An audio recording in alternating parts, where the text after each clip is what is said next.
Hey there, wrestling fans. It's Mixed Tag Team. Again, I'm Kay. And I'm Darren. Yes. And today we wanted to come to you and bring something a little different.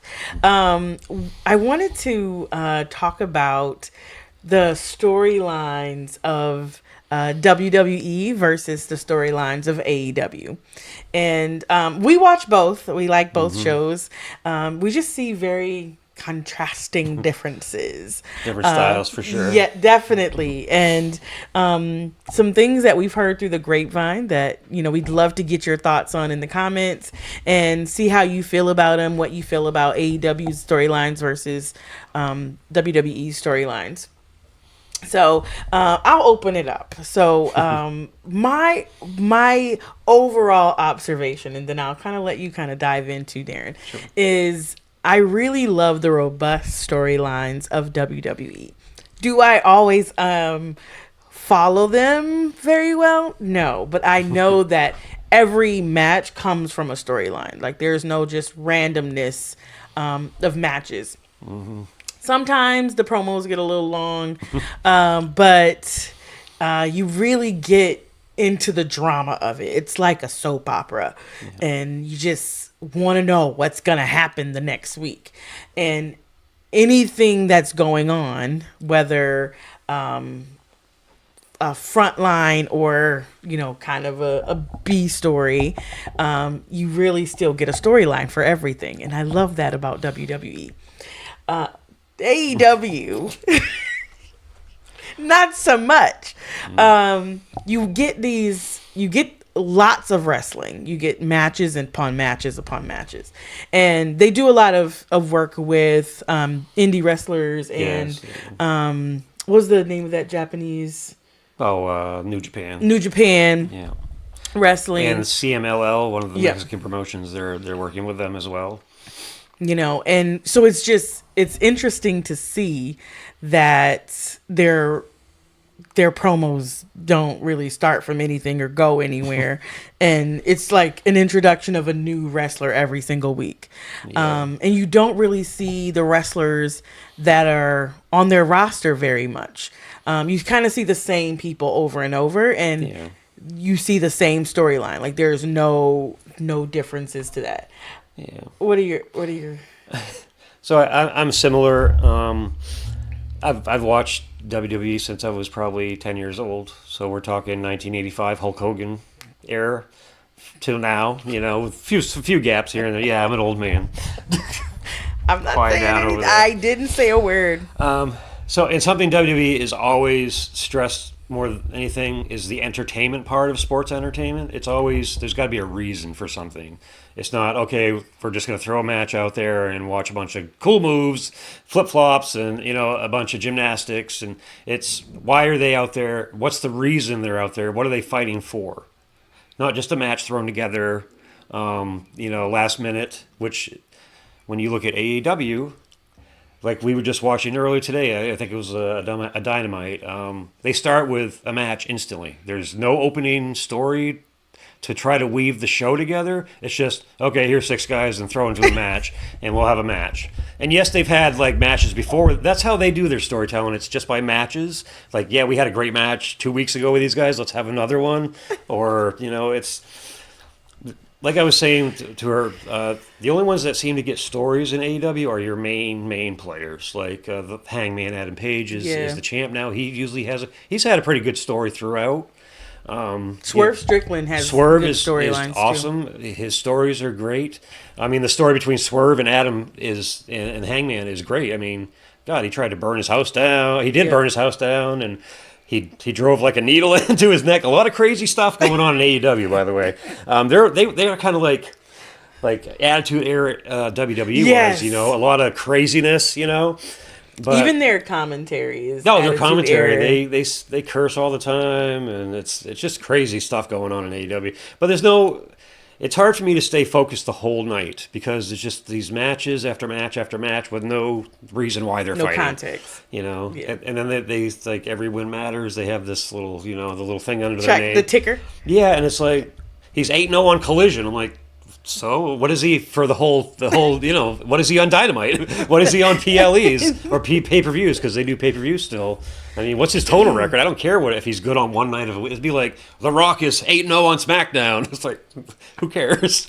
I think most fans want a good story. I mean, I know there's some diehard AEW guys say this is the way it should be and we love this and all that, but I think they'd get a broader audience if they incorporated a better storyline making.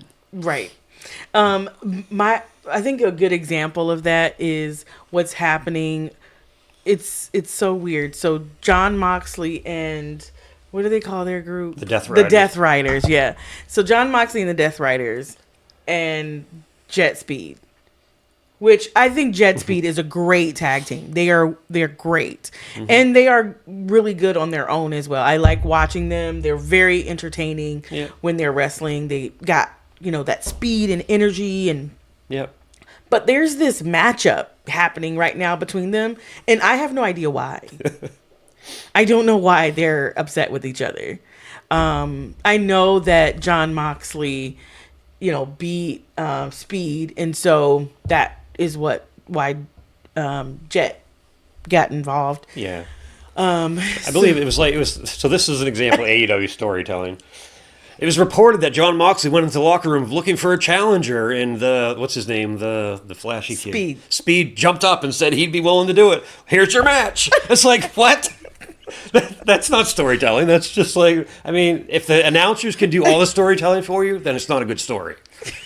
Like, why? The main characters have to do the storytelling, not the commentators. Why, though? And so you basically get Moxley beating the hell out of this tag team. One week he fights one, and the next week he's fighting the other one. Well, it's really the whole Death Riders, because even in those matches, they haven't been. It just hasn't been him. Yeah, they're like the kind of like the Bloodline used to be. You know, well, I hate to compare the two because they're so opposite because of the storylines, because Bloodline was an awesome storyline, but the Death Riders, once one guy's in the match, there's always everybody else is involved in the match. Right. So, his guys are always going to be there helping him. So, but that's just an example of bad storytelling, in my opinion, is how AEW does it. I do love how they got, and back to WWE and their great storyline, I love how they got Sami Zayn on SmackDown. And it wasn't just like, okay, Sami Zayn is going to show up on SmackDown. Right. No. Yeah. Solo got his stuff and was in Sami Zayn's business. And Sami Zayn was focused on something else. And Solo kept picking at him. And that brought Sami Zayn to SmackDown to go after his title. Which is great storytelling, because it wasn't just like an announcer telling us what's happening. It was really, them showing us how Solo and the family, really were just trying to bully him, and he followed them there, versus Seth Rollins trying to bully Sami Zayn out him go over of Raw onto SmackDown. And so, but that's like what I was saying before. Everything makes sense or has a reason. There's a lot of storylines in WWE that have not made any sense over the years as well. But at least there was a story for everything that was going on, and there was a reason for something to happen. I know I sound like I'm crapping over AEW a lot in this video. I still, the matches are very entertaining. They have really good matches. A lot of high flyers and good, matches with people that were used to be in WWE, frankly. Moxley, Dean Ambrose. Rusev was over there. Now he's back over there now. Ricochet. Yeah, Ricochet's there. However he does it. I'm hoarse a little right now. I'm a little cold, having a cold, but I can't do it as well. I love Ricochet, and he is a heel on AEW right now. It breaks your heart. It truly breaks my heart. But I still there's this little piece of me that's like, one day. But even like the Hurt Syndicate, they're really good. And they have good storylines. Yeah, they're in that group of people. There's only a few people that actually have good storylines. I guess they're the ones Nick Khan likes the most. Yeah. We were talking earlier. I read an interview with a former person that was in AEW. He goes by Jack Swagger in WWE. He was saying, Nick is the only guy. He does all the storylines. He doesn't want anybody helping him. He's an indie darling fan. He likes indie wrestlers, not established talents. And that's what he kind of grew up on, was those kind of matches. So that's what he's incorporating in his AEW, and he won't accept help. So hopefully one day down the road he will, accept that change. help, and his product can get better. It could definitely be better. Just put some storylines around your characters. Don't have so many people on the roster. The guy's probably got, 150 people on the roster that he just kind of, you'll see one guy one week and then you'll see him again 8 weeks later or something. It's just crazy. I think he needs to tighten it down, focus more on, the main guys and the people he can build, and put some storylines together for them and not just throw them in the ring. Yeah. I think that's the only way that you're going to get the same pull that WWE has. Like, what's drawing you back to AEW each week. Mm-hmm. And for me, like, I really got into AEW once I saw the feud with Swerve and Hangman Adam Page. Like, that's really what drew me into AEW. And I was watching it, but not consistently. And then once Ricochet went to AEW, then I was like all in. Because like, we got to watch every week. Every week. Ricochet's there, so I love me some Ricochet. So, I watch it every week, and Ricochet's even creating really good storylines. And they also like their factions. Oh my goodness! On AEW. Everybody's in a faction. Everybody's got to have a faction or a group wild. of some sort. Or it's like there's so many of them, that they don't mean as much as they would if there were fewer of them. Yeah. Like WWE, if there's a group, there's usually only one group going at a time. Vision. Yeah, Vision's or before them, the Bloodline. They were a huge faction, but you didn't see these other factions. LWO has been there consistently in Phantasma. Yeah. But over in AEW, it's like there must be 30 or 40 factions over in AEW easily. It's wild. And everyone's got 4 or 5 members. I don't know how he affords the payroll for all these wrestlers. I really don't. And does he make any money? I have no idea. I know his daddy's rich, so maybe that's what keeps him going. But so really, this is more of I'd like to see them improve. They don't have to be WWE version 2. Right. They can still have these crazy great matches, but just put some storylines in them. I'd like to see some improvement there. And then I think they'd skyrocket if they started focusing more on that. And they'd be a bigger deal than they are now. Yeah. Because they have had some incredible matches. Mm-hmm. And one of the guys that I didn't think was going to be as incredible as he is Darby Allin. Oh, yeah. Darby Allin. He went away and climbed Mount Everest, and he came back, and he's been like on fire. Yeah. And he was before he even left. He was great. So there's one thing I don't question about that man is he's crazy for one thing and he's courageous and brave, because it takes a lot of bravery to climb Mount Everest. People die doing that. So it's not like a guaranteed, I'm going to jump to the top and then come back down. It takes months to do this. And he wrote what he did. He did an ollie on a skateboard at the tip of Mount Everest, like the first guy ever to do that. So that was kind of cool. He's small, but he bounces back and he does some crazy stuff. So he's entertaining, at least. He really is. He really is. So there are a lot of things that I do like about AEW. I think the women's division in AEW is good too. Yeah. Toni Storm. Timeless Toni Storm has been, she's incredible to watch as well. And so is Monet, who came from WWE, and she's like 6 belts. 6 butts. She's 6 belts Monet. I think she's up to 8 now. Oh, yeah, she's 8 now. 8 belt Monet, because she goes to all these indies and gets their belts and brings them on TV. So yeah, the women's division has some big stars in there as well. They lost one with the what's her name, the Glamour. Oh, who went over she's to WWE. She's on NXT now. Yeah, but they still have her on their promos though. Oh, really? Yeah, like she's on on HBO. They have her there, and she's on YouTube. So they haven't cleaned that part up. Yeah. But I know you weren't a huge fan of hers. I think she does pretty well. No, I think she's a great wrestler. Yeah. I think her talent is great. Her as a character, not so much. She brought that AEW energy over to WWE NXT, and she's some serious girls. Jordan. Yeah, there's some serious girls to be messing around with over there. They probably have one of the best women's divisions in all of wrestling, NXT and WWE. So she's really going to have to keep at her level now and get it even higher if she wants to succeed. But this wasn't more about WWE as it was AEW.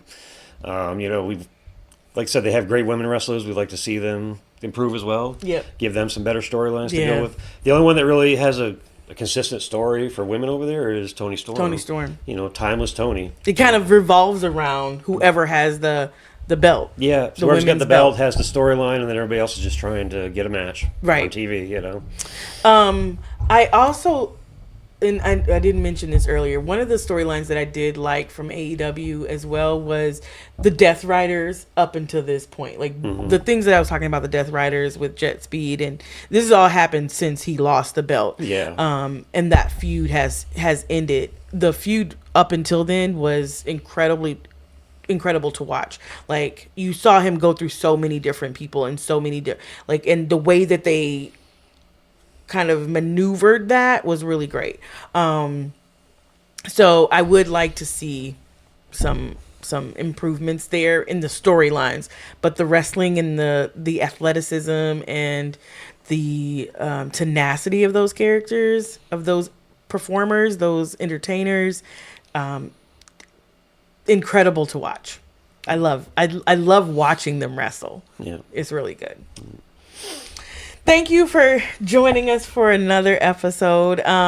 We want to do something else around like rosters as well. So I've been looking at specifically the WWE roster and seeing who we haven't seen in a while. Right. Where are they? What are they doing? What are they doing? If they're going to come back or not? Yeah. So we do have an episode coming up for you that's going to be around some of those. There are quite a few of them that we haven't seen in a bit. So we might break that up and do like 3 per episode. So that we can hit them all. Maybe a couple every week and get those to you. And then we'll also be coming back with any PLEs. We know that WrestlePalooza is coming up in September. September on ESPN. So. Yes, along with AAA's PLE as well. So yeah. we'll be doing predictions for both of those and then coming through with some reviews after those performances. So we will be seeing you all soon, and thank you so much for tuning in. If you have not already, please go ahead, like and subscribe so that you don't miss any of our content. Yes, we're new to the board, but this is a fresh mind in the wrestling space, and Mixed Tag Team is always going to be here for you. All right, and remember, always acknowledge us.